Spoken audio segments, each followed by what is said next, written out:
Mata ibu itu dipakai di mana, sih? Plak. Suara tamparan yang keras menggema di sepanjang koridor. Aku bersembunyi di balik sebuah pilar, menyaksikan pemandangan itu dengan mata terbelalak. Jantungku serasa berhenti berdetak. Wanita yang baru saja ditampar itu adalah ibuku, dan wanita yang menamparnya adalah calon ibu mertuaku, yang beberapa hari lalu tersenyum manis menyapaku. Ini kan barang branded? Kamu nyuri dari mana? Calon mertuaku itu merenggut paksa selendang yang melingkari leher ibuku. Selendang pashmina sutra yang aku hadiahkan. Bukan, Bu. Ini putri saya yang membelikan. Teriak ibuku. Suaranya terdengar memohon. Tapi yang ia dapatkan hanyalah tawa cemooh. Aku ingin sekali berlari keluar saat itu juga. Tapi aku tahu, jika aku melakukannya, harga diri ibuku yang terakhir akan hancur lebur. Aku hanya bisa menggigit bibirku, menahan isak tangis yang menyesakkan dada. Amarah membuncah dalam diriku. Seluruh tubuhku gemetar hebat. Bagaimana bisa orang itu adalah orang yang sama yang tersenyum padaku beberapa hari lalu? Bagaimana bisa dia menjadi keluarga yang akan menyambutku? Hari itu, aku mengambil sebuah keputusan. Aku akan menggunakan 100 miliar rupiah untuk melindungi ibuku. Itu adalah seluruh harta kekayaanku. Seorang ibu yang bekerja sebagai petugas kebersihan dan seorang putri yang memiliki 100 miliar rupiah. Kisah apa yang kami miliki? Mengapa calon ibu mertuaku menampar ibuku? Dan pilihan apa yang akan aku ambil dengan uang sebanyak itu? Sambil mencuci piring, jalan-jalan sore, atau sebelum tidur, agar nyaman didengarkan kapan saja, tekan tombol subscribe sekarang juga. Kisah kita bersama akan otomatis mengantarkan episode berikutnya untuk Anda. Awal Desember, pagi itu terasa dingin di kawasan Kebayoran Baru, Jakarta. Setelah hujan deras semalaman, aku duduk di dalam mobilku yang hangat. Hembusan AC yang lembut menyapu wajahku. Dari balik jendela, aku bisa melihat pintu kaca sebuah gedung perkantoran megah, dan di depannya, berdiri ibuku, mengenakan jaket parasut usang. Uap tipis keluar dari mulutnya saat ia bernapas. Dengan tangannya yang memerah dan pecah-pecah karena dingin, ia sedang mengelap pintu kaca itu. Aku bisa merasakan perihnya kulit punggung tangannya yang retak bahkan dari sini. Aku tidak bisa turun dari mobil. Aku hanya bisa mencengkeram setir erat-erat, tenggorokanku tercekat. Orang-orang memandangku dengan iri, sebagai pendiri sukses waralaba catering modern. Seorang wanita yang di usia 32 tahun berhasil membangun dapur rasa ibu, sebuah merek yang menyajikan masakan rumahan. Cabangnya sudah lebih dari 120 di seluruh negeri. Tapi ibuku, hingga hari ini, masih bekerja sebagai petugas kebersihan di gedung itu. Katanya, ia tidak mau menjadi beban untuk putrinya. 12 tahun lalu, sehari setelah kelulusan SMA, aku tidak mendaftar kuliah. Aku langsung menuju sebuah warung makan di dekat rumah, untuk bekerja sebagai pencuci piring. Saat aku melangkah keluar, ibu meraih tanganku. Sari, maafkan ibumu yang tidak berguna ini, ya. Kamu jadi harus menderita. Ibu menangis terseduh-seduh, sambil mengatakan itu. Ayah meninggal lebih dulu, dan aku tahu betul betapa kerasnya ibu bekerja sendirian untuk membesarkanku. Hari itu, aku tidak menangis di depannya. Sebaliknya, aku bertekad dalam hati, aku harus sukses. Agar tangan ibu tidak perlu lagi menyentuh air cucian. Tapi lihatlah sekarang. Aku sudah sukses. Tapi ibu masih berada di sana? Ibu selalu berkata, bagaimana bisa ibu memakai uang hasil kerja kerasmu mengorbankan masa muda? Ibu lebih tenang kalau bisa mencari makan sendiri. Aku belum bisa mematahkan prinsipnya yang sekeras baja itu. Di luar jendela, ibu sejenak menegakkan punggungnya. Ia meniup-niup tangannya yang membeku untuk menghangatkannya, lalu kembali mengambil lap dan mulai mengelap pintu kaca. Aku menelan air mataku menyaksikan pemandangan itu. Ibuku adalah orang yang sepanjang hidupnya berkorban hanya untukku. Beberapa hari sebelumnya, sepulang kerja, aku mampir ke rumah ibu. Saat membuka pintu, hawa hangat dari dalam rumah langsung menyambutku. Rumah kami yang sederhana namun selalu terasa hangat. Di ruang tamu, lantai linoleum yang dipasang sendiri oleh ibu terhampar bersih.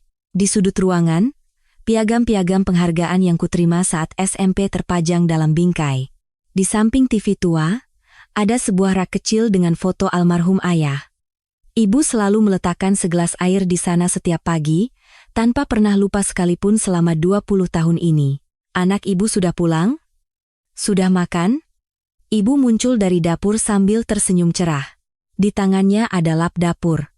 Sepertinya ia sedang mencuci piring. Celemeknya basah, dan air menetes dari sarung tangan karetnya. Sudah, Bu. Ibu sudah makan? Sudah, dong. Sini masuk. Mau ibu buatkan kopi? Ah, tidak. Teh jahe hangat lebih baik. Di luar dingin, kan? Ibu memang selalu seperti itu. Setiap kali aku datang, ia harus melakukan sesuatu untukku baru merasa lega. Aku menyembunyikan tas belanja yang kubawa di belakang punggung. Ada hadiah yang kusiapkan diam-diam untuknya. Setelah berpikir beberapa hari, akhirnya aku memutuskan apa yang harus kubeli. Nggak usah, Bu. Teh jahe juga nggak usah. Sini, deh. Aku punya sesuatu. Sesuatu? Apa itu? Ibu mendekat dengan dahi berkerut. Aku mengeluarkan selendang pashmina sutra, berwarna krem dari tas belanja. Label harganya sudah kulepas. Ibu pasti akan pingsan jika melihat harganya. Tapi untuk selendang ini, aku ingin memberikan yang terbaik. Ini apa? Selendang, Bu? Tadi lewat pasar, lihat ada yang bagus, jadi beli satu. Aku berusaha mengatakannya sesantai mungkin. Padahal, aku menghabiskan waktu berjam-jam memilihnya di butik desainer ternama di Plaza Indonesia. Tapi kalau aku jujur, ibu pasti akan merasa terbebani. Jika aku bilang beli di pasar, ia akan memakainya tanpa ragu. Ibu tidak akan pernah mau menerima barang mahal. Pas aku pegang, rasanya hangat sekali. Kalau kerja pas cuaca dingin, dipakai ya, Bu? Jangan disimpan saja. Yani, aku melingkarkan selendang itu di leher ibu. Kelembutan sutra itu terasa kontras dengan kulitnya yang kasar. Tangan yang pecah-pecah, leher yang berkerut, kulit yang menua semua adalah jejak kerja keras seumur hidupnya. Aku merapikan selendang itu dengan hati-hati. Sambil membuat simpul yang cantik, aku menatap wajahnya. Ibu berjalan ke depan cermin, melihat bayangannya sendiri. Ia tersenyum cerah seperti seorang gadis remaja. Aku tidak percaya wanita yang hampir berusia 60 tahun bisa tersenyum seperti itu. Hatiku terasa hangat. Entah sudah berapa lama aku tidak melihat ibu tersenyum seperti itu. Ya ampun. Ini apa? Lembut sekali. Ibu membelai selendang itu. Senyum tipis merekah di sudut matanya. Ia seolah menikmati teksturnya dengan ujung jarinya, bahkan sesekali menempelkannya ke pipi. Warnanya juga cantik. Warna krem ini cocok nggak buat ibu? Cocok sekali. Kan aku yang pilih. Mataku jeli. Dong. Aku berkata dengan nada bercanda. Ibu tertawa kecil. Hadiah dari putriku. Mana tega ibu pakai kerja? Disimpan di lemari saja, dipakai kalau ada acara khusus. Sudah kuduga. Ibu selalu seperti ini, apapun yang kuberikan, ia akan menyimpannya baik-baik dan akhirnya tidak pernah dipakai. Jaket tebal yang kubelikan tahun lalu mungkin masih tergantung rapi di lemari. Kali ini, aku bertekad untuk lebih tegas. Jangan, Bu. Aku meraih tangannya. Tangan yang kasar dan retak. Berapa banyak lap yang telah diperas oleh tangan ini? Berapa banyak piring yang telah dicuci? Berapa banyak pintu kaca dingin yang telah dilap? Memikirkannya saja membuat mataku perih. Yang paling penting itu ibu tetap hangat. Kalau sudah usang, nanti aku belikan lagi. Pokoknya dipakai saja, ya? Ya? Ibu menatapku. Matanya tampak sedikit berkaca-kaca. Tapi ia segera tersenyum cerah dan berkata, Iya. Iya. Ibu dengarkan kata putri ibu, besok berangkat kerja langsung ibu pakai. Mendengar itu, aku tersenyum lega. Ibu memang hidup seperti ini, untuk dirinya sendiri, ia akan berpikir 2 kali untuk mengeluarkan 10.000 rupiah. Tapi untukku, ia akan memberikan segalanya. Aku hanya ingin ibu merasa hangat. Saat ia bangun jam 4 pagi untuk membersihkan koridor gedung yang dingin, saat ia mengelap pintu kaca yang membeku di musim hujan, aku berharap selendang ini bisa memeluknya dengan hangat. Walaupun gak lapar, makan sedikit ya, nak. Ibu sudah masak sayur lodeh. Kamu suka, kan? Ibu berjalan ke dapur. Aku memandangi punggungnya. Dengan selendang yang masih melingkar di lehernya, ia bersenandung kecil. Punggung yang sedikit bungkuk, langkah yang melambat jejak waktu begitu nyata, tapi pemandangan itu terasa begitu indah. Sambil makan malam, kami mengobrol banyak hal. Sayur lodehnya gurih dan lezat. Masakan ibu selalu yang terbaik. Rasa yang tidak akan pernah kutemukan di restoran mewah manapun. Perusahaan lancar? Lancar. Bu, jangan khawatir.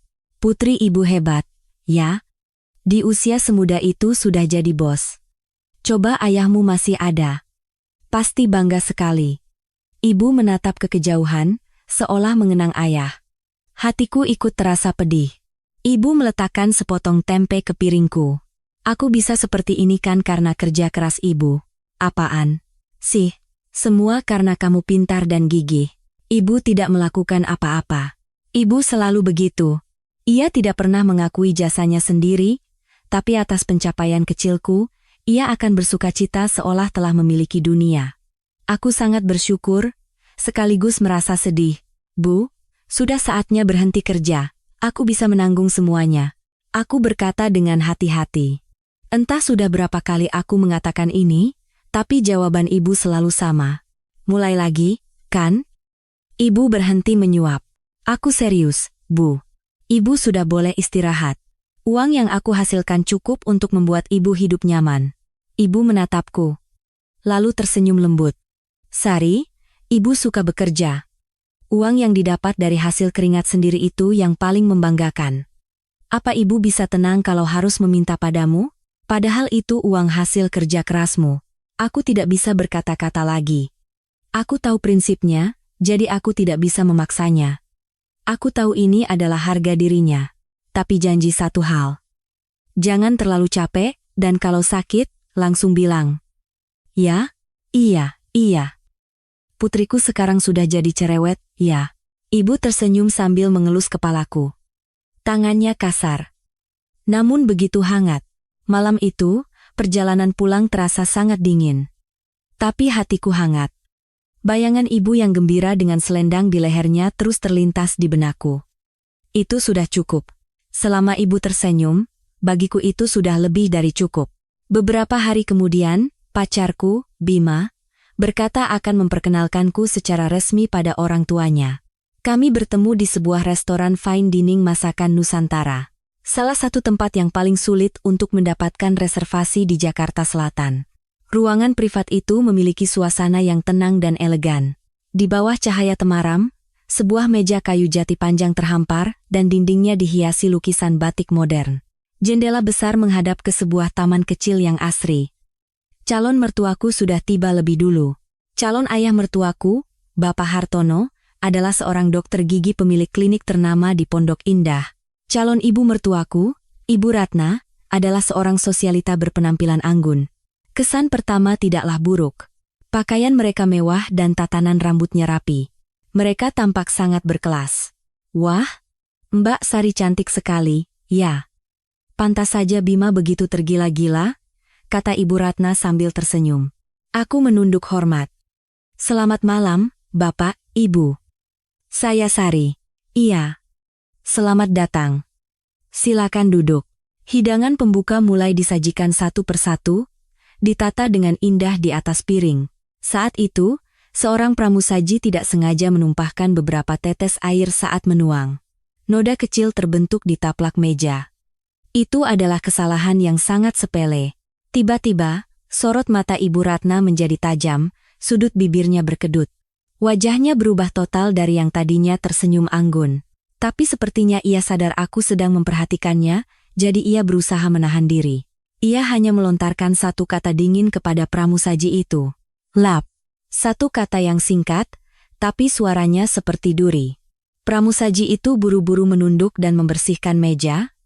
Aku merasa tidak nyaman dan menundukkan pandanganku. Bagaimana bisa ia bereaksi setajam itu hanya karena masalah sepele?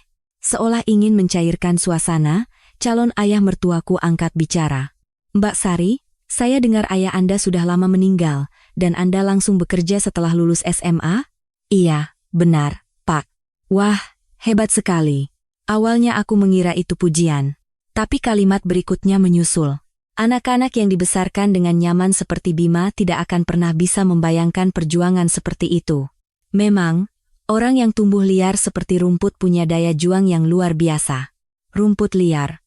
Kata itu menusuk telingaku.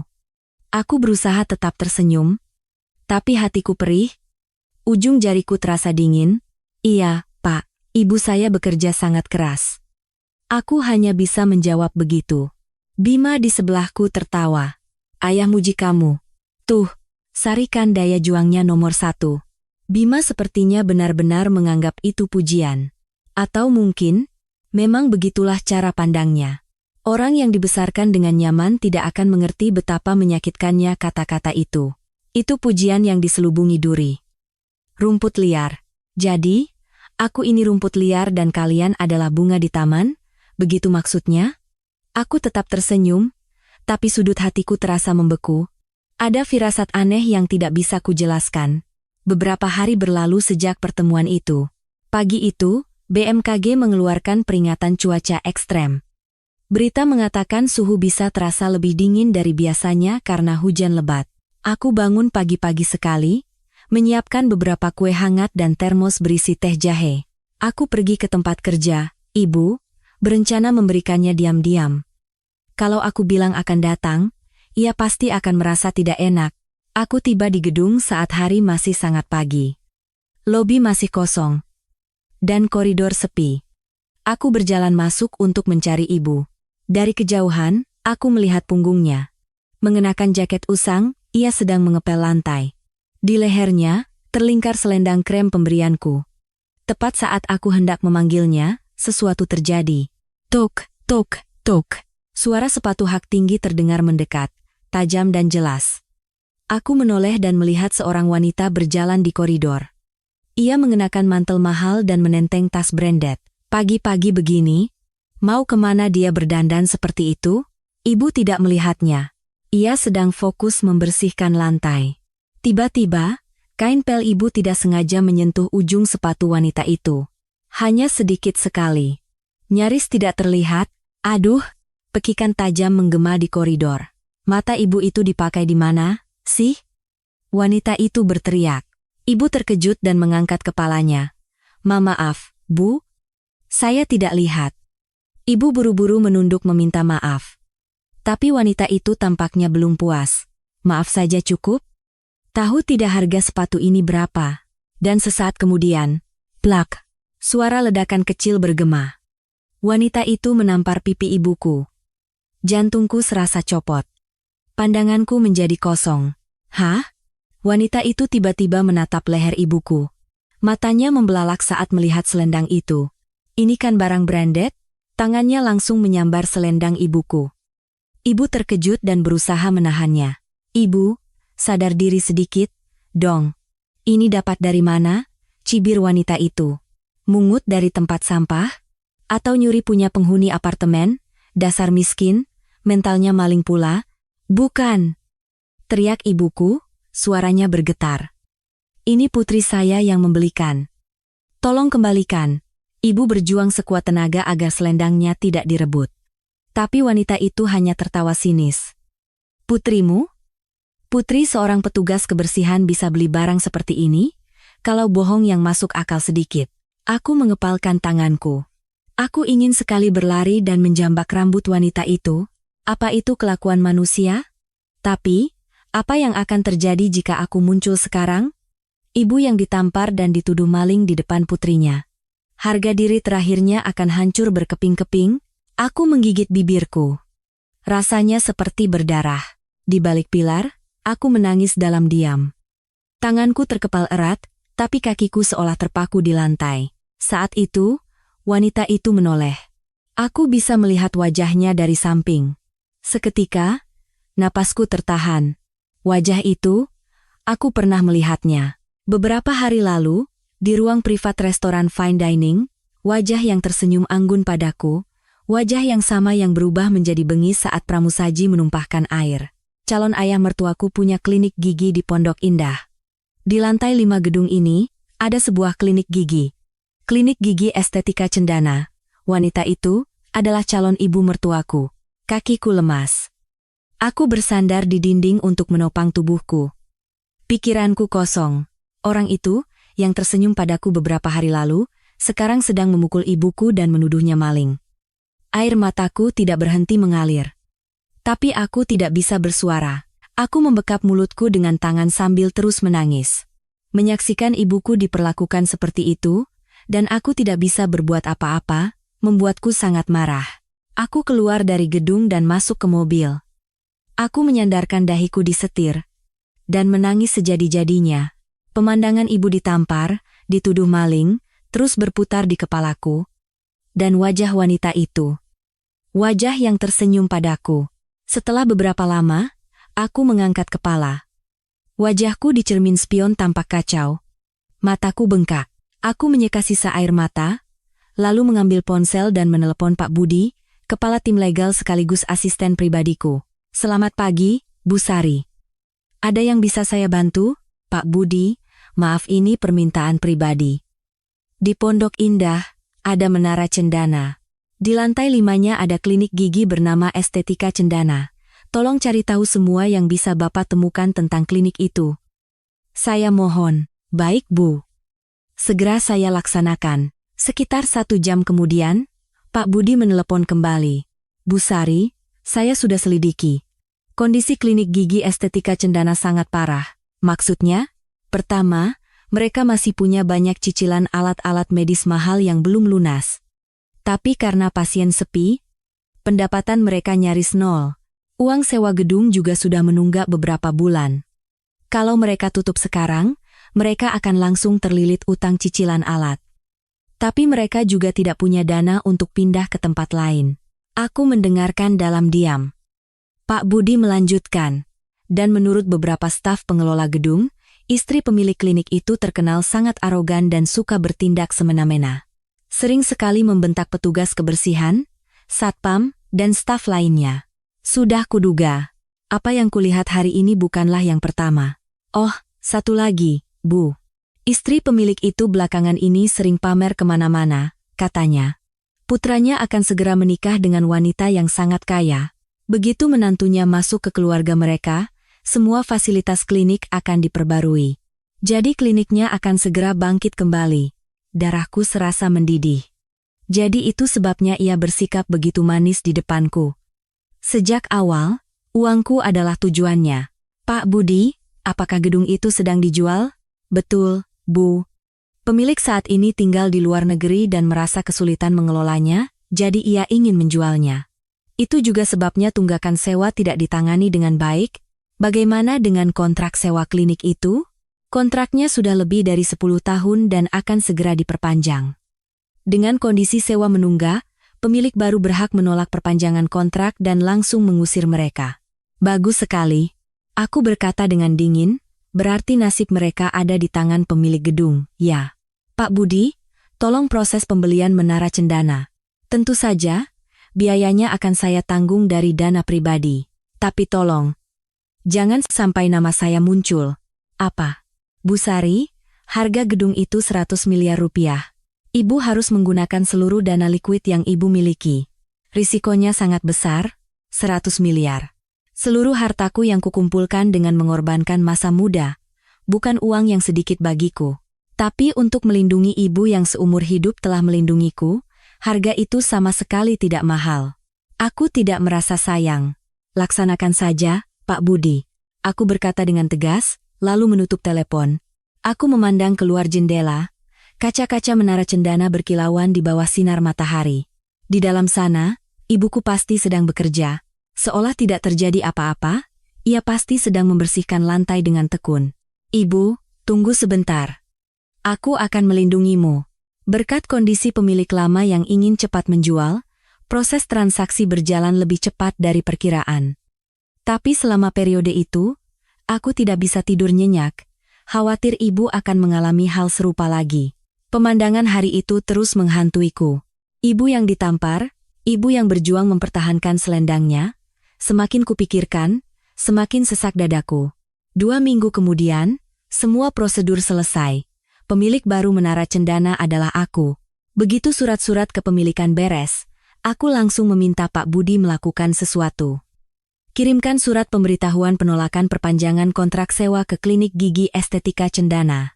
Alasannya, tunggakan sewa jangka panjang dan perilaku yang mengganggu ketertiban gedung. Baik, Bu. Pak Budi bergerak cepat. Ia tidak bertanya mengapa aku melakukan ini. Ia hanya mengikuti keputusanku dalam diam. Aku berterima kasih untuk itu.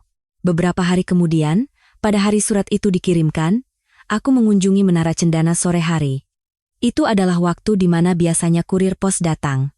Untungnya, ibu sudah selesai bekerja. Aku tidak perlu khawatir akan bertemu dengannya. Aku tiba di depan klinik gigi estetika Cendana di lantai 5. Dari balik pintu kaca, aku bisa melihat ke dalam. Tidak ada satupun pasien di ruang tunggu. Padahal sudah sore. Benar-benar sepi, aku berdiri di sudut koridor dan mengamati dalam diam.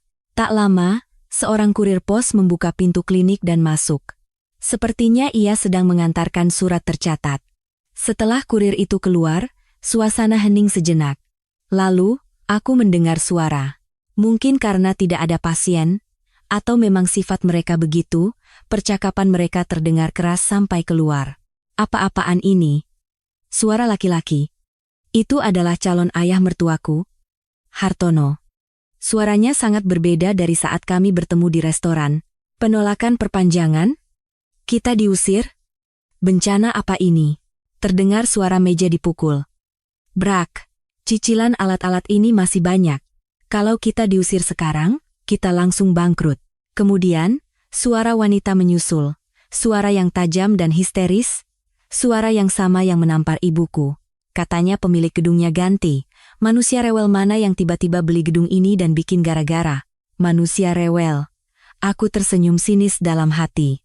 Manusia itu adalah aku. Aku tidak akan diam saja. Aku akan cari orang itu dan kulabrak. Terdengar suara teriakan frustrasi. Tapi di balik itu, ada nada ketakutan. Itu hanya gertakan. Mereka tahu, jika mereka keluar dari klinik ini, habislah sudah. Setelah hening sejenak, suara Hartono terdengar lagi. Tunggu, Bima kan punya pacar. Si Sari itu. Katanya dia punya banyak uang. Benar juga, dia? Suara wanita itu menjadi cerah. Bima bilang, dia punya perusahaan sendiri dan kaya raya. Coba kita minta tolong dia. Bilang saja untuk investasi di klinik kita. Aku tidak mau mendengar lebih lanjut. Aku berbalik dan berjalan menuju lift. Malam itu, Bima menelepon. Melihat namanya di layar ponsel, aku berpikir sejenak. Angkat atau tidak? Akhirnya, aku tidak mengangkatnya. Telepon terus berdering. Sekali, 2 kali, 3 kali. Lalu sebuah pesan masuk, Sari, ini aku. Ada urusan penting. Tolong angkat teleponnya. Aku meletakkan ponselku di meja. Aku memandanginya sampai layarnya mati. Bima, maaf, tapi tidak sekarang. Aku belum siap merangkai kata-kata untukmu. Beberapa hari kemudian, kepala pengelola gedung meneleponku. Ibu Sari, pihak klinik gigi estetika Cendana meminta bertemu dengan pemilik gedung. Mereka terlihat sangat panik. Sesuai permintaan ibu, saya tidak memberikan informasi apapun tentang ibu. Aku berpikir sejenak, lalu menjawab, atur saja pertemuannya. Besok sore jam 4, di kantor pengelola. Baik Bu, akhirnya saatnya tiba. Aku menutup telepon dan memandang keluar jendela. Perasaan campur aduk menyelimutiku. Tapi aku harus menguatkan hatiku. Aku sudah bersabar sampai hari ini. Keesokan harinya, tidak seperti biasanya, aku mengenakan setelan kerja berwarna hitam. Aku berdiri di depan cermin, merapikan penampilanku. Rambut diikat rapi, lipstik berwarna merah tua. Hari ini, aku harus menunjukkan siapa diriku sebenarnya, dan mengapa aku melakukan ini. Aku sengaja datang sedikit terlambat. Aku ingin mereka menunggu. Aku ingin membuat mereka sedikit lebih cemas. Aku berdiri di depan kantor pengelola di lantai basement. Dari balik pintu, aku mendengar suara mereka. Siapa sih sebenarnya orang ini? Pemilik gedungnya? Tidak tahu. Kepala pengelola juga bilang tidak tahu banyak. Tiba-tiba beli gedung lalu begini. Kalau punya uang memang bisa seenaknya, ya? Kenapa memperlakukan orang begini? Aku tersenyum sinis. Siapa yang memperlakukan orang seenaknya? Siapa yang menampar petugas kebersihan, menuduhnya maling, dan membentak-bentak? Apa mereka sudah lupa? Aku membuka pintu dan masuk. Di dalam ruang rapat, ada 2 orang duduk, calon mertuaku, Hartono dan Ratna. Keduanya tampak cemas. Hartono terus mengusap-usap lututnya, sementara Ratna mencengkeram erat tali tas tangannya. Di atas meja, ada setumpuk dokumen. Mungkin mereka sudah menyiapkan permohonan. Melihatku, mata Ratna membulat. "Loh, Sari? Kenapa kamu di sini?" Lalu ia mengibaskan tangannya. "Kami sedang mau bertemu pemilik gedung." "Maaf, ya. Bisa keluar sebentar? Ada urusan penting." Aku tidak menjawab. Aku berjalan perlahan, menarik kursi utama, dan duduk. Keduanya menatapku dengan bingung. "Sari, kamu ngapain?" "Itu kursi pemilik gedung." Aku menatap mereka dengan dingin, lalu membuka mulut. "Silakan duduk." "Apa?" "Sayalah pemilik gedung baru yang rewel itu. Nama saya Sari." "Henning." Wajah Hartono menjadi pucat pasi. Ratna membeku dengan mulut ternganga. Mata mereka seolah mau keluar dari rongganya. Bahkan suara napas pun tidak terdengar. "Apa katamu?" gagap Ratna. Suaranya bergetar. "Kakakmu pemilik gedung?" "Tidak mungkin. Gedung ini harganya mahal sekali." Aku tidak mengubah ekspresiku sedikit pun. "Jika tidak percaya, silakan cek sertifikat kepemilikan. Nama saya yang tertera di sana." Mereka saling berpandangan. Ekspresi kaget, bingung, dan takut bercampur aduk di wajah mereka. Sikap angkuh mereka yang tadi ingin melabrak pemilik gedung lenyap tak berbekas. Aku hanya menatap mereka dalam diam. Pertunjukan baru saja dimulai. Keheningan yang canggung menyelimuti ruangan. Hartono dan Ratna masih belum pulih dari keterkejutan mereka, hanya bisa saling lirik. Sikap arogan mereka tadi pagi sudah menguap. Aku hanya mengamati mereka. Jadi.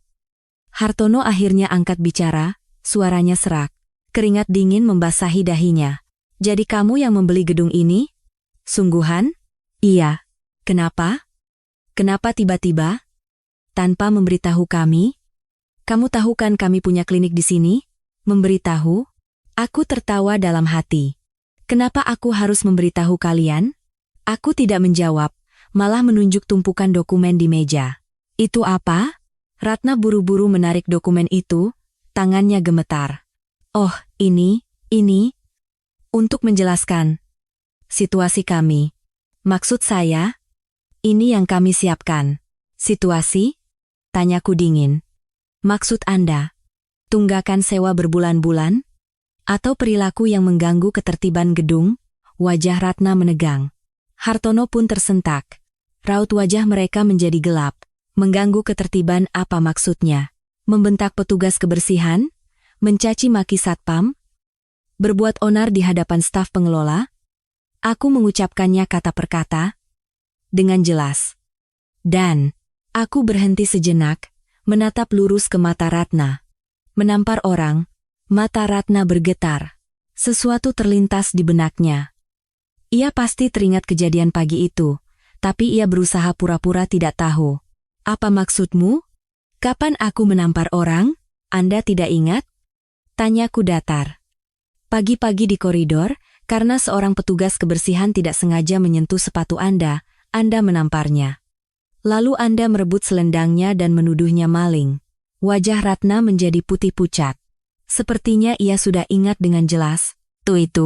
Saat itu, pintu kantor pengelola terbuka dengan kasar.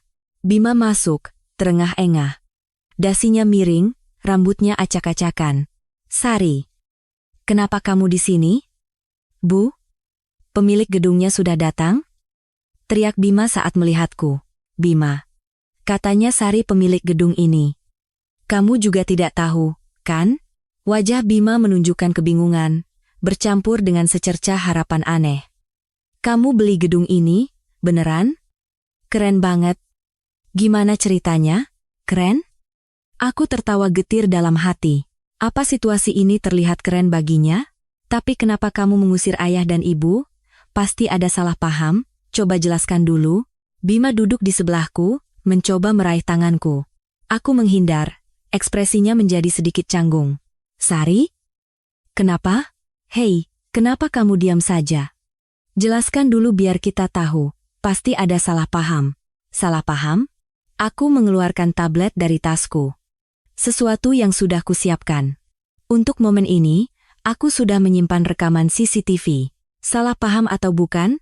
Lihat saja sendiri. Aku meletakkan tablet di meja dan memutar videonya. Layar menunjukkan koridor gedung. Di bagian bawah, tertera tanggal dan waktu. Pagi itu, saat aku datang untuk memberikan kue dan teh jahe untuk ibu. Dalam video, seorang wanita berjalan mendekat. Mengenakan mantel mahal dan menenteng tas mewah. Ibu Ratna. Suara sepatu hak tingginya seolah terdengar. Lalu ia berpapasan dengan seorang petugas kebersihan yang sedang mengepel. Bukan, bahkan bukan berpapasan, hanya kain pel yang sedikit menyentuh ujung sepatunya. Video itu tanpa suara. Tapi dari ekspresi Ratna yang bengis, mulutnya yang terbuka lebar, aku bisa menebak kata-kata kasar apa yang keluar. Lalu, tangannya terangkat. Kepala petugas kebersihan itu terdorong ke samping. Ia ditampar, tanpa suara, tapi suara plak yang kudengar hari itu terngiang jelas di telingaku. Ruangan menjadi sunyi. Wajah Bima menegang. Hartono menunduk, dan Ratna menggigit bibirnya erat-erat. Tidak ada yang bicara. Video terus berlanjut. Ratna melihat selendang yang melingkar di leher petugas kebersihan itu. Lalu ia merenggutnya. Selendang pashmina sutra berwarna krem. Selendang yang sama yang kuhadiahkan untuk ibu. Selendang yang kubilang kubeli dari pasar. Di layar, mulut Ratna bergerak, wajahnya mencibir. Ia menunjuk-nunjuk selendang itu sambil mengatakan sesuatu. Dari gerak bibirnya saja aku tahu apa yang ia katakan. Maling. Nyuri dari mana? Sadar diri. Ibuku memegangi selendangnya sambil menggeleng-gelengkan kepala. Seolah memohon, bukan, tolong kembalikan. Betapa takut dan terhinanya beliau saat itu. Aku menghentikan video itu. Keheningan yang berat menyelimuti ruangan. Perlahan, aku mengangkat kepala dan menatap lurus ke arah Bima. Petugas kebersihan di video ini, kamu tahu siapa? Bima mengerjap, menatap lagi sosok di video. Sosok yang memakai jaket usang, dengan tangan memerah memegangi selendangnya. Orang ini, ibuku? Aku mengatakannya dengan datar. Meski di dalam hatiku amarah bergejolak. Orang yang paling kucintai di dunia. Orang yang berkorban seumur hidupnya agar aku bisa sukses. Dan ibuku itu, ditampar dan dituduh maling oleh ibumu. Bima menggaruk kepalanya, tampak bingung. Lalu ia tersenyum canggung. Oh, jadi itu petugas kebersihan yang ibu ceritakan. Petugas kebersihan. Aku mengertakkan gigi mendengar kata itu. Ibu bilang, ada petugas kebersihan pakai barang mewah KW. Jadi ibu tegur sedikit. Katanya dia kurang ajar, jadi ibu beri pelajaran. Menegur, memberi pelajaran, dengan menampar. Tapi, Sari, Bima mencoba meraih tanganku lagi. Aku kembali menghindar. Ekspresi Bima berubah sedikit kesal. Jujur saja, kan? Petugas kebersihan itu kadang ceroboh. Bisa saja mereka buat salah pas kerja. Mungkin hari itu ibu lagi nggak enak badan. Coba maklumi sedikit. Aku kehilangan kata-kata. Apa benar ini orang yang pernah kucintai? Sisi dirinya yang selama 2 tahun ini tidak pernah kulihat.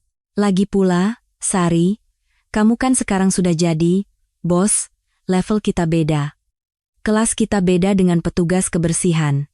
Ibuku memang orangnya agak sensitif, coba kamu mengerti? Ya, dia memang begitu. Dan situasi ini jadi rumit kan karena kebetulan itu ibumu. Coba kalau orang lain, kamu juga pasti bisa maklum, kan? Bima berkata sambil tersenyum. Seolah ini bukan masalah besar. Ibuku ditampar dan dituduh maling bukan masalah besar. Levelnya beda? Kelasnya beda? Perlahan aku mengangkat kepala dan menatap lurus ke arah Bima. Aku sadar, tidak ada lagi harapan untuk orang ini. Bima, ya? Kita cukup sampai di sini. Ekspresi Bima menegang. Senyumnya lenyap. Hartono dan Ratna juga terkejut. Apa? Tiba-tiba kamu bilang begitu? Kamu bercanda, kan? Bukan tiba-tiba. Dan aku tidak bercanda. Kataku dingin. Keluarga kita beda kelas. Bukan soal uang, tapi soal adab. Aku tidak bisa bergabung dengan keluarga yang hanya mengejar uang dan tidak punya sopan santun. Sari, tunggu. Kamu begini karena marah, kan? Tenang dulu, kita bicara baik-baik. Bima berkata dengan panik. Untuk pertama kalinya, ia terlihat bingung. Aku akan bicara pada ibu. Aku akan suruh dia minta maaf, ya? Jadi, tolong tenang dulu. Tidak perlu. Aku menggeleng. Aku tidak butuh permintaan maaf dari orang-orang seperti mereka. Hei, Sari. Ratna berdiri, wajahnya merah padam. Kamu bicara pada siapa? Tidak sopan. Aku menatap lurus ke arah Ratna, tanpa gentar. Pada orang yang menampar ibu saya. Mulut Ratna ternganga, ia kehilangan kata-kata. Hartono hanya menunduk diam. Aku bangkit dari kursi, Bima, dan Anda berdua. Aku menatap mereka satu persatu. Batas waktu pengosongan gedung sesuai dengan yang tertera di surat. Silakan keluar sebelum tanggal itu. Tidak ada lagi yang perlu dibicarakan. Aku berbalik untuk meninggalkan ruangan itu. Tepat saat aku akan menuju pintu, tunggu. Hartono berteriak sambil berdiri. Kursinya terdorong ke belakang dan membentur dinding. Mau kemana kamu? Pembicaraan belum selesai. Aku berhenti, lalu berbalik perlahan. Wajah Hartono merah padam. Wajah seorang pria yang seumur hidupnya terbiasa dihormati sebagai seorang dokter gigi terkemun. Pembicaraan? Apalagi yang perlu dibicarakan? Kamu sadar tidak apa yang kamu lakukan? Kamu mempermainkan hidup orang. Hartono memukul meja. Aku tidak bergeming. Mempermainkan? Iya, mempermainkan. Seenaknya beli gedung lalu mengusir kami. Apa itu perbuatan manusiawi? Suaranya meninggi. Sikapnya sama seperti saat ia berkuasa di depan pasien dan stafnya. Saya ini sudah praktek di Pondok Indah lebih dari 20 tahun. Beraninya anak kemarin sore seperti kamu. Aku tersenyum sinis. Sudah praktek lebih dari 20 tahun? Tapi kenapa tunggakan sewanya banyak sekali? Wajah Hartono menegang. Seperti tertusuk di titik lemah. Itu hanya sementara.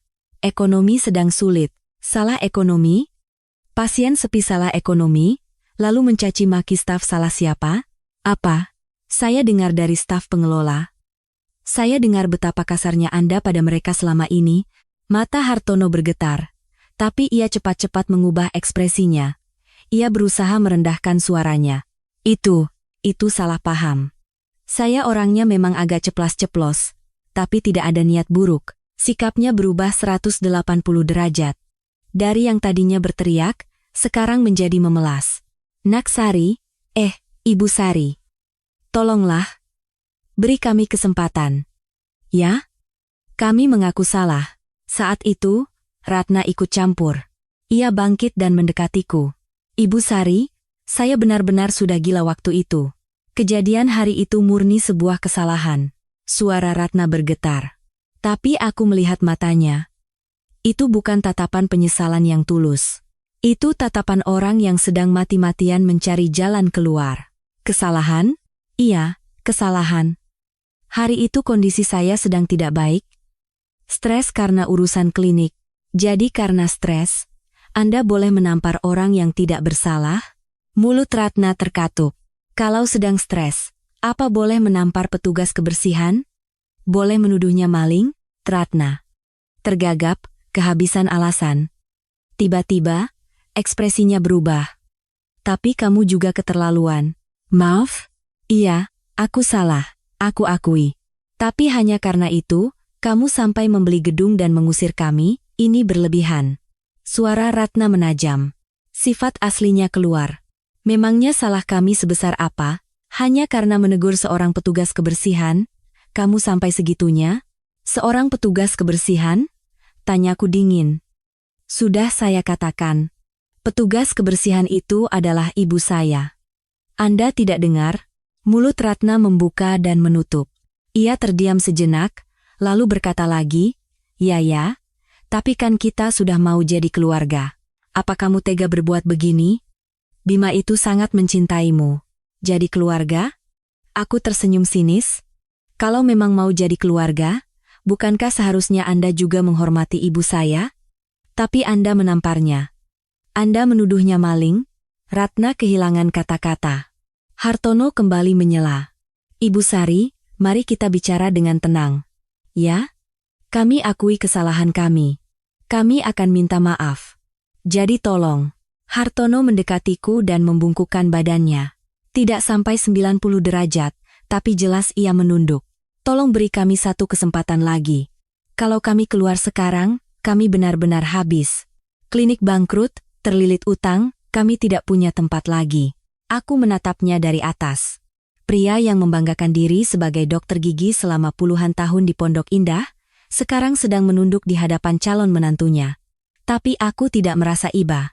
Apa Anda pernah berpikir bagaimana perlakuan Anda pada staf selama ini? Apa? Petugas kebersihan, satpam, staf pengelola. Betapa kasarnya Anda pada mereka. Wajah Hartono mengeras. Memangnya mereka bilang apa? Mereka lapor apa saja tentang saya. Tiba-tiba suaranya meninggi lagi. Orang yang tadi memohon kini marah. Uang sewa yang saya bayar itu untuk menggaji mereka, kan? Saya hanya menegur sedikit, apa salahnya? Zaman sekarang orang terlalu sensitif, sifat aslinya keluar. Ternyata ia sama saja. Ia merasa tidak melakukan kesalahan apapun. Jadi, Anda berpikir orang yang bekerja di gedung ini boleh diperlakukan seenaknya? Bukan begitu maksudnya. Bukan. Itu maksud Anda. Kataku tegas. Anda berdua sama saja. Petugas kebersihan, satpam, pengelola Anda anggap mereka bukan manusia. Kan? Makhluk yang boleh diperlakukan sembarangan. Hening. Hartono dan Ratna hanya saling pandang, tidak bisa berkata-kata. Ratna kembali mendekatiku, mencoba meraih tanganku. Ibu Sari, tolonglah sekali ini saja. Kami salah. Kami benar-benar salah. Aku menarik tanganku. Kami akan berubah. Tidak akan ada lagi kejadian seperti itu. Jadi tolong, tangan Ratna terulur ke arah ujung celanaku, seolah ingin memohon sambil berlutut. Aku mundur selangkah. Jangan sentuh saya. Ibu Sari, saya bilang jangan sentuh, menjijikkan. Wajah Ratna menegang. Ekspresi terhina dan marah bercampur aduk. Tapi ia tahu posisinya tidak memungkinkan untuk marah. Ia kembali memasang wajah memelas. Ibu Sari, jangan begini, kita bicara baik-baik, ya? Apa yang harus kami lakukan? Katakan saja. Hartono ikut menimpali. Iya, Ibu Sari. Katakan apa yang harus kami lakukan. Kami akan minta maaf. Kami akan lakukan apa saja. Mereka memanggilku Ibu Sari dan kamu bergantian. Sepertinya mereka benar-benar panik. Aku menatap mereka. Itu bukan wajah penyesalan yang tulus. Itu hanya wajah orang yang sedang berjuang untuk selamat. Lakukan apa saja? Iya, apa saja? Aku terdiam sejenak. Secercah harapan muncul di mata mereka. Mereka pikir ada kesempatan. Perlahan, aku kembali duduk di kursi. Hartono dan Ratna masih berdiri. Melihatku duduk, ekspresi mereka sedikit cerah, berpikir ada ruang untuk negosiasi. Silakan duduk. Mereka duduk dengan hati-hati. Sikapnya benar-benar berbeda. Arogansi mereka sudah hilang. Bima masih duduk di kursinya, tapi ia hanya menunduk diam. Aku melirik tumpukan dokumen di meja, permohonan yang mereka siapkan. Isinya tentang kesulitan klinik, cicilan alat, dan permintaan waktu. Aku menutup dokumen itu dan angkat bicara. Baiklah. Mata Hartono berbinar. Uang jaminan sewa akan saya kembalikan penuh, tanpa dipotong tunggakan sewa. Benarkah? Tanya Ratna tidak percaya. Aku mengangguk. Batas waktu pengosongan juga akan saya beri kelonggaran. Kalau harus keluar sekarang juga, kalian pasti kesulitan berkemas. Rasa lega terpancar di wajah mereka. Mereka saling pandang dengan ekspresi selamat.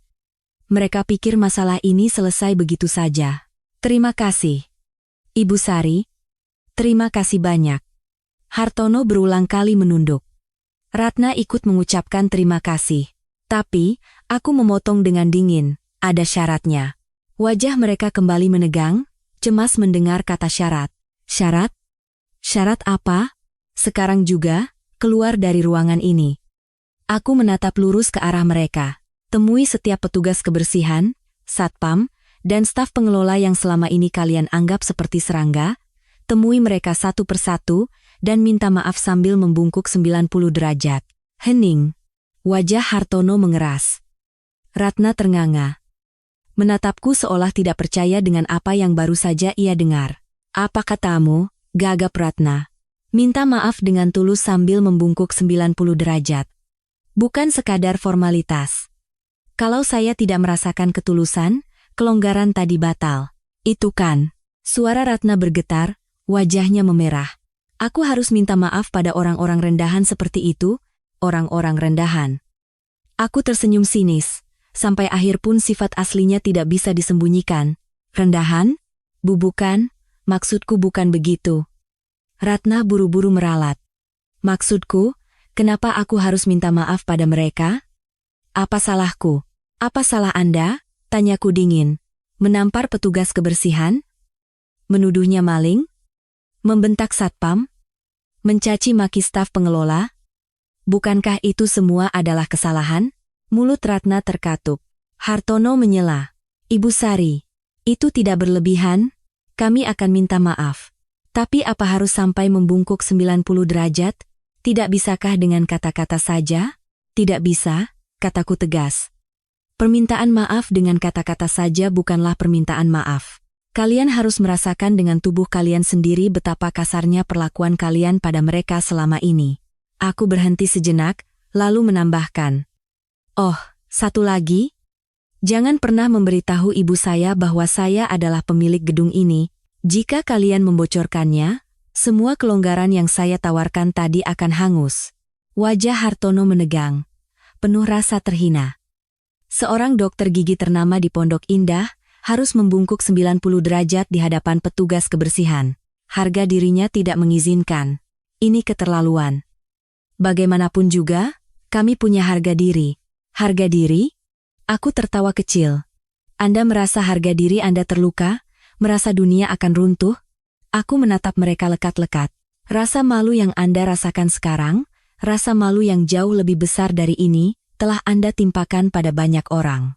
Bukan sekali dua kali, tapi berkali-kali. Wajah mereka mengeras. Anda tahu kenapa mereka diam saja? Bukan karena mereka tidak punya harga diri, mereka menahannya untuk melindungi sesuatu yang berharga. Demi keluarga, demi sesuap nasi. Hartono terdiam. Kalau tidak mau, tidak apa-apa, kataku datar. Silakan kosongkan gedung sesuai batas waktu. Jika lewat, saya akan ajukan gugatan pengosongan paksa. Saat itu, uang jaminan akan dipotong untuk tunggakan sewa, biaya gugatan, dan denda keterlambatan. Mungkin tidak akan ada sisa sama sekali. Wajah Ratna pucat pasi. Kalau begitu, kami bisa terlilit utang. Iya, tentu saja, kataku tanpa ekspresi. Pilihan ada di tangan Anda, meminta maaf dengan tulus dan keluar dengan tenang, atau langsung menjadi gelandangan di jalan. Keheningan yang berat menyelimuti ruangan. Mereka saling pandang, bingung harus berbuat apa. Aku bangkit. Putuskan hari ini dan hubungi saya. Jika sampai besok tidak ada kabar, saya akan mulai proses gugatan. Aku membuka pintu dan keluar. Sambil berjalan di koridor, aku berpikir, apa mereka akan benar-benar melakukannya? Mampukah mereka meruntuhkan harga diri setinggi langit itu dan membungkuk di hadapan para petugas kebersihan? Sejujurnya, aku ragu, tapi apapun pilihan mereka, aku tidak peduli. Jika mereka minta maaf, kehormatan ibu dan yang lainnya akan sedikit pulih. Jika tidak, mereka akan bangkrut. Manapun hasilnya, aku baik-baik saja. Malam itu, Hartono menelepon. Suaranya terdengar sangat lesu. Kami akan minta maaf. Besok pagi, bisa? Baik. Besok jam 9 pagi, di lobi utama gedung, jawabku datar. Aku menutup telepon dan memandang keluar. Ternyata mereka melakukannya. Jujur, aku pikir mereka tidak akan sanggup. Tapi sepertinya, di hadapan uang, harga diri pun tidak ada artinya. Keesokan paginya, aku tiba lebih awal di Menara Cendana. Aku berdiri di salah satu sudut lobi, mengamati dari jauh. Ibu ada jadwal kerja pagi ini. Jam segini, ia pasti sedang membersihkan salah satu koridor. Tepat jam 9, Hartono dan Ratna muncul. Wajah mereka pucat, sepertinya tidak tidur semalaman. Ratna tidak memakai riasan, dan Hartono bahkan tidak memakai dasi. Bima tidak ikut. Mungkin mereka tidak ingin putra mereka melihat pemandangan ini. Aku menghampiri mereka. Sudah datang. Hartono mengangguk tanpa kata. Ratna juga diam, wajahnya kaku. Kalau begitu, mari kita mulai. Aku berjalan di depan, membawa mereka ke lift menuju lantai tempat ibu bekerja. Saat kami tiba, dari kejauhan terlihat punggung ibu, sedang mengepel lantai bersama rekan kerjanya. Aku bersembunyi di balik pilar. Aku harus menyaksikan ini, tapi tidak boleh ketahuan ibu. Hartono dan Ratna berjalan perlahan ke arah ibu. Langkah mereka terasa berat, setiap langkah membuat wajah mereka semakin tertekan. Ibu menoleh karena mendengar suara langkah, dan terkejut melihat mereka. Loh, Bapak? Ibu? Ada apa? Suara ibu terdengar waspada. Ia pasti teringat kejadian tempo hari. Ratna membuka mulut, suaranya bergetar. Saya. Kata-kata seolah tersangkut di tenggorokannya. Wajahnya merah padam, tubuhnya gemetar menahan malu. Maafkan saya. Ratna menundukkan kepalanya. Awalnya hanya sedikit, lalu semakin dalam, hingga akhirnya ia membungkuk 90 derajat. Saya telah berbuat dosa besar. Hari itu, saya benar-benar salah. Suaranya nyaris tak terdengar. Sosoknya yang angkuh kini tampak begitu rapuh. Hartono di sebelahnya juga ikut membungkuk dalam-dalam. Saya juga minta maaf. Maaf karena selama ini sudah bersikap kasar. Ibu tampak bingung. Ia tidak mengerti mengapa mereka tiba-tiba melakukan ini. Aduh, Bapak, Ibu, kenapa begini? Angkat kepalanya. Ibu buru-buru mencoba membangunkan mereka. Saya tidak apa-apa. Sungguh. Kalau begini saya malah jadi tidak enak. Ibu malah merapikan pakaian Ratna. Merapikan mantelnya yang kusut, menepuk debu di pundaknya. Aku menangis melihat pemandangan itu. Ibuku, sampai akhir pun, masih mengkhawatirkan mereka. Orang yang telah menamparnya, menuduhnya maling, dan mencoba merebut selendangnya. Tapi ibu justru merapikan pakaiannya dan berkata tidak apa-apa. Betapa mulianya hati ibuku, dan betapa rendahnya mereka. Di balik pilar, aku menyeka air mataku dalam diam. Ibu benar-benar orang yang luar biasa. Aku sangat bahagia menjadi putrimu. Hartono dan Ratna juga meminta maaf pada staf lainnya. Satpam, petugas kebersihan lain, staf pengelola. Satu persatu mereka datangi dan membungkuk 90 derajat. Semua orang tampak canggung dan berkata tidak apa-apa, tapi aku terus mengawasi sampai selesai. Setelah semua selesai, mereka menghampiriku. Wajah mereka hancur, penuh rasa malu dan terhina. Sudah semua, kata Hartono lemas. Saya sudah lihat, jawabku datar. Sesuai janji, uang jaminan akan dikembalikan penuh, dan saya beri kelonggaran waktu. Mereka hanya mengangguk tanpa kata, lalu berjalan gontai meninggalkan gedung. Aku menatap punggung mereka. Aku tidak merasa kasihan. Mereka hanya menuai apa yang mereka tanam. Sebulan berlalu. Lantai 5 Menara Cendana, tempat klinik gigi estetika Cendana dulu berada, kini kosong melompong. Ruang praktek, ruang tunggu, ruang direktur, semua lenyap, hanya menyisakan ruang kosong. Di dinding, samar-samar masih terlihat bekas papan nama yang dicopot. Sepertinya tawaran pengembalian uang jaminan penuh tanpa potongan tunggakan sewa, membuat mereka bergerak lebih cepat. Tunggakan mereka memang sudah hampir setara dengan uang jaminan. Aku berdiri di sana sejenak. Sebulan lalu, di tempat ini, mereka membentakku. Mengancam akan melabrak pemilik gedung. Mengataiku anak kemarin sore. Di mana mereka sekarang? Dari jendela, aku melihat sebuah truk pindahan. Mereka sedang memuat barang-barang terakhir. Kursi periksa yang usang, alat sterilisasi, dokumen dalam kardus. Jejak klinik yang beroperasi selama 20 tahun itu kini ditumpuk begitu saja di bak truk. Di belakang truk, Hartono berdiri, sosoknya yang dulu gagah kini hilang. Pundaknya merosot, wajahnya sangat tirus. Dalam sebulan, ia terlihat 10 tahun lebih tua. Ratna tidak terlihat. Mungkin ia tidak ingin melihat pemandangan ini. Saat truk akan berangkat, Hartono menoleh dan melihatku. Melihatku yang berdiri di jendela lantai 5. Berbagai emosi melintas di matanya. Dendam, pasrah, atau penyesalan. Aku tidak tahu. Mungkin campuran dari semuanya. Aku hanya berbalik, tidak ada lagi yang perlu dilihat. Rasa iba sama sekali tidak muncul. Aku turun ke lantai 1. Saat akan keluar dari lobi, seseorang menghadangku. Bima. Sari. Wajah Bima juga tampak sangat lelah. Lingkaran hitam di bawah matanya pekat, dan janggutnya tidak tercukur rapi. Pakaiannya tidak seperti dulu. Kemeja kusut dan celana jeans usang. Sulit dipercaya ini orang yang sama yang dulu selalu berpenampilan necis. Tidak ada yang perlu dibicarakan. Aku berkata dingin dan mencoba melewatinya. Tapi Bima kembali menghalangi. Tunggu. Sebentar saja, kita bicara. Tentang apa? Aku benar-benar suka sama kamu. Tulus, tidak ada hubungannya dengan orang tuaku.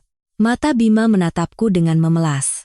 Dulu, tatapan itu bisa meluluhkan hatiku. Tapi sekarang, tidak ada perasaan apapun yang tersisa. Lalu, jadi? Bisakah kita? Mulai lagi? Aku janji akan jadi lebih baik, Bima. Aku menatap lurus ke matanya. Kamu bilang kamu suka padaku, tapi kamu juga bilang ibuku beda level. Beda kelas. Kamu bilang petugas kebersihan itu ceroboh. Itulah isi hatimu yang sebenarnya. Mulut Bima terkatup. Ia tampak ingin membela diri, tapi menyerah. Aku tidak bisa bersama orang sepertimu. Orang yang merendahkan ibuku. Aku melewatinya dan terus berjalan. Dari belakang, aku mendengar Bima memanggil namaku. Sari, Sari. Tapi aku tidak menoleh. Tidak ada alasan untuk menoleh. Aku masuk ke mobil dan menyalakan mesin. Radio memutar musik yang tenang. Dari jendela, menara cendana perlahan menjauh. Belakangan aku dengar. Hartono dan Ratna pindah ke pinggiran kota dengan sisa uang jaminan. Orang yang selama puluhan tahun praktek di Pondok Indah, akhirnya terlempar ke pinggiran. Ada yang bilang mereka tinggal di sebuah kontrakan kecil. Sangat berbeda dari masa jaya mereka. Aku tidak melaporkan praktik ilegal mereka, seperti penggunaan kembali alat sekali pakai atau obat-obatan kedaluarsa. Aku tidak perlu mengotori tanganku. Aku dengar, sudah ada orang lain yang bersiap melaporkannya. Salah satu staf internal mereka sudah mengumpulkan bukti. Seseorang yang sudah lama memendam amarah akhirnya meledak. Beberapa hari kemudian, saat aku dalam perjalanan ke kantor, sebuah berita di radio menarik perhatianku. Sebuah klinik gigi ternama di Jakarta Selatan digerebek karena tuduhan penggunaan kembali alat medis dan penggunaan obat kedaluarsa. Klinik tersebut diketahui telah mensterilkan dan menggunakan kembali alat medis sekali pakai selama bertahun-tahun. Para korban sedang bersiap mengajukan gugatan hukum secara kolektif. Klinik Gigi Estetika Cendana. Tidak salah lagi. Berita berlanjut. Pihak berwenang sedang mempertimbangkan untuk mencabut izin praktek dokter gigi pemilik klinik dan menutup operasionalnya secara permanen. Puluhan korban telah teridentifikasi, dan jumlahnya diperkirakan akan terus bertambah. Aku mematikan radio dan memandang keluar. Langit cerah, biru tanpa awan, akhirnya, mereka terkubur di liang yang mereka gali sendiri. Tanpa perlu campur tanganku, semua perbuatan buruk mereka meledak sekaligus. Laporan dari staf, kesaksian para korban. Benih yang mereka tanam, akhirnya mereka tuai sendiri. Karma. Aku bergumam dalam hati. Dunia memang bekerja seperti itu. Aku teringat ibu. Nanti malam aku harus menemuinya. Membawakannya makanan enak, martabak dan sate padang kesukaannya. Aku ingin makan bersama sambil mengobrol. Aku tersenyum dan memutar setir. Hari ini akan menjadi hari yang baik. Sore harinya, aku mengajak ibu ke warung soto langganan kami. Warung sederhana dengan papan nama yang sudah pudar dan kursi yang sedikit reyot. Tapi rasa sotonya juara. Kami sudah sering kesini sejak aku SMA. Dulu, kami tidak punya uang, jadi kami sering berbagi semangkuk soto. Ibu selalu makan kuahnya, dan menyerahkan semua isinya untukku, sambil berkata ia tidak lapar. Dulu aku tidak tahu, ternyata ibu juga lapar. Ia hanya ingin aku makan lebih banyak. 2 mangkuk soto panas disajikan. Aku menambahkan kerupuk dan sambal ke mangkuk ibu. Ayo, Bu, makan yang banyak. Hari ini aku yang traktir. Iya. Kamu juga makan yang banyak, ya? Sibuk kerja, pasti sering telat makan, kan? Ibu tersenyum, senyum cerah yang sudah lama tidak kulihat. Wajahnya penuh kerutan, tapi senyum itu begitu indah. Aku makannya teratur. Kok, ibu yang harus lebih perhatikan makan? Ibu nggak apa-apa. Asal kamu makan enak, ibu sudah senang. Selalu begitu. Belakangan ini ada kejadian baik di gedung tempat ibu kerja. Ibu berkata sambil menyeruput kuah sotonya. Pemilik gedungnya ganti. Kayaknya orangnya baik sekali. Aku pura-pura tidak tahu. Oh ya? Kenapa begitu? Orang-orang sombong di gedung itu jadi nggak berkutik. Ibu tertawa kecil. Sepertinya ia merasa sedikit lega, tapi ia tidak menceritakan detailnya. Mungkin itu cerita yang ingin ia sembunyikan dariku. Terus, sekarang ada ruang istirahat untuk petugas kebersihan dan satpam. Dulu nggak ada, kami istirahatnya di pojok koridor. Suara ibu terdengar penuh rasa terima kasih. Aku merasa bangga dalam hati. Hal pertama yang kulakukan setelah membeli gedung itu adalah membuat ruang istirahat, agar ibu dan yang lainnya bisa beristirahat dengan nyaman. Baik sekali, ya, pemilik gedung yang baru. Iya, belum pernah lihat wajahnya, sih. Katanya masih muda. Zaman sekarang masih ada, ya, orang seperti itu. Aku hanya tersenyum. Ibu tidak akan pernah tahu bahwa akulah pemilik gedung itu. Bu, aku mau bicara sesuatu. Apa? Aku sudah putus dengan Bima. Tangan ibu berhenti. Ia menatapku dengan kaget. Putus? Kenapa? Kalian bertengkar? Setelah kenal lebih dalam, ternyata sifatnya nggak baik, jawabku datar. Awalnya aku nggak sadar. Sifatnya? Memangnya kenapa? Caranya memperlakukan orang. Dia suka merendahkan orang yang dianggapnya di bawah dia. Melihat itu, aku jadi hilang rasa. Ibu berpikir sejenak, lalu mengangguk. Kalian kan sudah mau ketemu orang tuanya? Sudah. Ternyata orang tuanya lebih parah. Aku sadar tidak akan bisa hidup dengan keluarga seperti itu. Nilai-nilai kami terlalu berbeda. Aku tidak menceritakan detailnya, khawatir akan melukai hati ibu. Ibu menatapku dalam diam, lalu mengangguk perlahan. Kalau itu keputusanmu, berarti itu yang terbaik. Ibu percaya pada keputusan putri ibu. Terima kasih, Bu. Kalian sudah pacaran 2 tahun. Pasti berat, ya? Kamu sedih? Ibu menggenggam tanganku. Tangan yang kasar dan pecah-pecah. Nggak apa-apa. Malah lega. Untung tahu lebih awal. Tapi tetap saja pasti ada sedihnya. Nanti juga pasti ketemu orang yang lebih baik. Siapa sih yang nggak mau sama anak cantik dan baik seperti Sari? Ibu tersenyum. Aku ikut tersenyum. Tiba-tiba, ibu meletakkan sendoknya. Wajahnya menjadi sedikit muram. Sari, ya? Ibu mau tanya sesuatu. Suaranya terdengar ragu. Apa kamu? Apa kamu malu punya ibu seorang petugas kebersihan? Aku meletakkan sendokku dan menatapnya. Ibu hanya menunduk, menatap meja. Ibu ngomong apa? Sih, bukan apa-apa, katanya pelan. Kamu kan sekarang sudah jadi bos, punya perusahaan besar, ketemu orang-orang hebat, pakai baju bagus, sementara ibumu ini masih membersihkan gedung. Suaranya semakin mengecil. Ibu takut jadi penghalang untukmu. Takut kalau orang tahu ibumu petugas kebersihan, mereka akan merendahkanmu. Hatiku sakit sekali mendengarnya. Ternyata ibu memikirkan hal ini, selalu saja memikirkanku. Apa kamu putus sama dia juga karena ibu? Apa keluarganya menyinggung soal pekerjaan ibu? Tanya ibu hati-hati. Matanya berkaca-kaca. Aku menggenggam tangannya erat. Tangan kasar inilah yang membesarkanku. Ibu? Ngomong apa sih? Aku menatap lurus ke matanya. Ayah meninggal, ibu sendirian kerja di warung, jadi asisten rumah tangga, untuk membesarkanku. Aku tahu semua itu. Mata ibu bergetar. Bangun jam 4 pagi, kerja di warung. Siang jadi asisten rumah tangga, malamnya kerja lagi. Pulang larut malam masih membantuku mengerjakan PR. Tidak pernah sekalipun ibu mengeluh. Suaraku bergetar, air mata mulai menggenang. Waktu SMA, ibu diam-diam menangis karena takut tidak bisa bayar uang sekolah. Aku lihat, Bu. Aku lihat dari celah pintu. Air mata mulai mengalir dari mata ibu. Waktu wisuda SMA, ibu tidak punya uang untuk beli baju baru. Jadi hanya membelikanku baju baru. Ibu pakai baju yang sudah 10 tahun. Aku juga tahu itu. Aku tidak bisa menahan air mataku. Bu, di dunia ini, Orang yang paling aku hormati adalah ibu. Aku menggenggam tangannya lebih erat. Tanpa tangan kasar ibu ini, tidak akan ada aku yang sekarang. Tangan ini yang mencuci piring, memeras lap, mengelap kaca untuk membesarkanku. Tangan inilah yang membawaku sampai ke titik ini. Air mata mengalir di pipi ibu. Aku tidak pernah sekalipun, merasa malu punya ibu. Aku malah bangga. Aku selalu cerita pada teman-temanku betapa hebatnya ibuku. Jadi jangan pernah bilang begitu lagi. Ibu bukan penghalang jalanku. Ibu yang membukakan jalan untukku.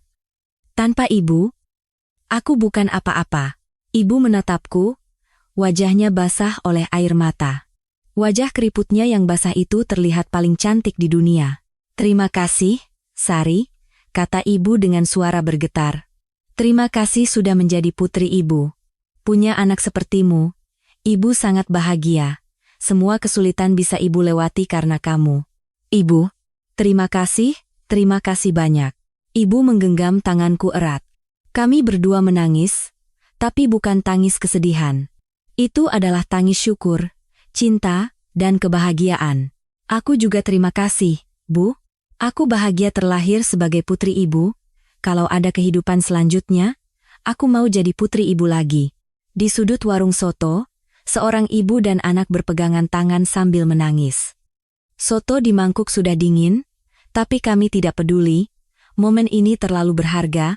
Setelah puas menangis, ibu tertawa. Aduh, sotonya sampai dingin. Ayo dimakan. Ini kan traktiran bos, jangan sampai nggak habis. Iya, Bu. Aku tersenyum dan kembali mengangkat sendok. Soto yang dingin, tapi terasa paling lezat di dunia. Karena aku memakannya bersama ibu. Saat kami keluar dari warung, hujan gerimis turun. Butiran air yang halus jatuh di bawah cahaya lampu jalan. Udara terasa dingin, tapi anehnya, aku tidak merasa kedinginan. Dingin, ayo cepat jalan. Aku merangkul lengan ibu. Ibu tersenyum. Putri ibu sudah besar. Tapi masih suka gandengan. Ya?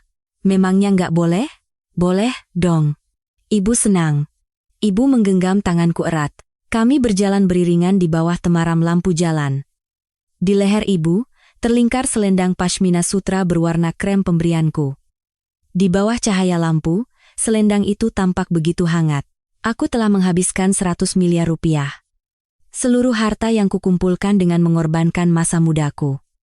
Tapi aku tidak menyesal. Karena dengan uang itu, aku telah melindungi ibuku. Ibu menoleh padaku dan tersenyum. Senyum cerah di wajahnya yang berkerut. Butiran gerimis yang menempel di sudut matanya berkilauan. Itu sudah cukup, aku telah melindungi senyum ibuku. Musim hujan kali ini terasa lebih dingin dari biasanya. Tapi hatiku terasa sangat hangat. Di tengah gerimis malam, seorang ibu dan anak berjalan menjauh, bergandengan tangan, sampai di sini kisah saya. Mungkin ada yang bertanya, apa tidak sayang dengan uang 100 miliar itu? Tapi saya tidak pernah sekalipun merasa sayang. Karena dengan uang itu, saya telah melindungi ibu saya. Saya telah mengembalikan senyumnya. Di dunia ini, ada hal-hal yang tidak bisa dibeli dengan uang.